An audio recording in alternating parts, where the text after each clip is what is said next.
ये कहानी है राजस्थान के एक छोटे से गांव की, जहां पर स्थित एक हवेली है जो भूतिया हवेली के नाम से जानी जाती है। कहानी के अनुसार इस हवेली का निर्माण एक बहुत बड़े रईस ने किया था, जो अपने समय का बहुत बड़ा रईस आदमी था। उसकी एक बेटी थी, वो अपनी बेटी से बहुत प्यार करता था। पत्नी के देहांत के बाद वो अपनी बेटी की देखरेख एक माँ की तरह करता था। एक समय की बात है, किसी कारणवश उसकी बेटी की मृत्यु हो जाती है और वो बहुत रोता है। गांव वालों का मानना है कि वो सेठ हमेशा हवेली के बाहर उदास खड़ा रहता था और कभी कभी हवेली के बाहर वह रोते हुए भी दिखाई देता था। फिर वो सेठ वो हवेली छोड़कर कहीं चले जाता है।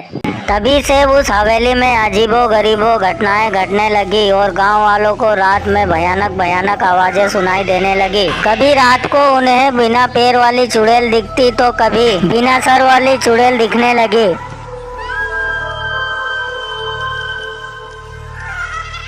एक समय की बात है, तीन भाई बहन जंगल से अपने घर लौट रहे होते हैं। तभी रास्ते में उन्हें एक हवेली दिखाई देती है। सुनो दीदी, इतनी पुरानी हवेली किसकी है और यहाँ पर कोई दिखाई क्यों नहीं दे रहा है? क्या इस हवेली में कोई भी नहीं रहता? नहीं चिंकी, इस हवेली में कोई भी नहीं रहता। एक समय की बात है, यहाँ पर एक बेटी और उसका पिता रहता था। वो अपने समय का बहुत बड़ा रईस और अमीर आदमी था। किसी कारणवश उसकी बेटी की मृत्यु हो जाती है और वो ये हवेली छोड़कर चले जाता है। गाँव वालों का मानना है कि उसकी बेटी आज भी इस हवेली के आसपास दिखाई देती है। चलो दीदी, अंदर जाकर देखते हैं अंदर से कैसे दिखती है हवेली। और वो तीनों हवेली के अंदर चले जाते हैं। सुनो दीदी, ये हवेली कितनी डरावनी है और ये कैसी अजीब अजीब आवाजें आ रही है। हाँ चिंकी, ये हवेली अंदर से तो और भी डरावनी है। चलो आगे चलकर देखते हैं। फिर वो तीनों चलते चलते उसी जगह पर चले जाते हैं जहाँ पर वो सेठ की बेटी की मृत्यु हुई थी। और वो दोनों बहनें उसी सोफे पर बैठ जाती है जहाँ पर वो सेठ जी और उसकी बेटी बैठा करते थे।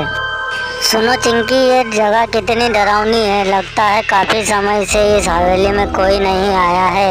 और ये तुम्हारे पीछे परछाई किसकी है? हाँ दीदी, मुझे भी तुम्हारे पीछे किसी की परछाई दिख रही है। चलो भागो यहाँ से, अब हमारा यहाँ रुकना ठीक नहीं है।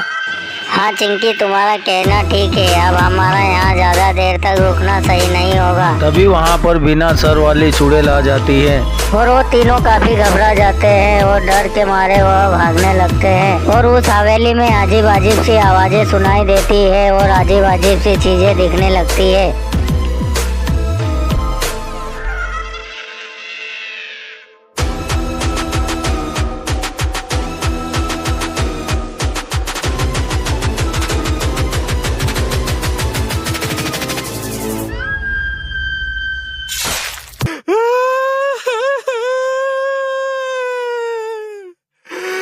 फिर आगे जाके उनके पीछे सरकटी चुड़ैल पड़ जाती है। फिर वे तीनों जैसे तैसे उस सरकटी चुड़ैल से अपनी जान बचाकर गांव के नजदीक पहुंच जाते हैं। वो चुड़ैल उन्हें गांव के पास जाता देख वो खुद भी वापस पलटकर हवेली की तरफ चली जाती है।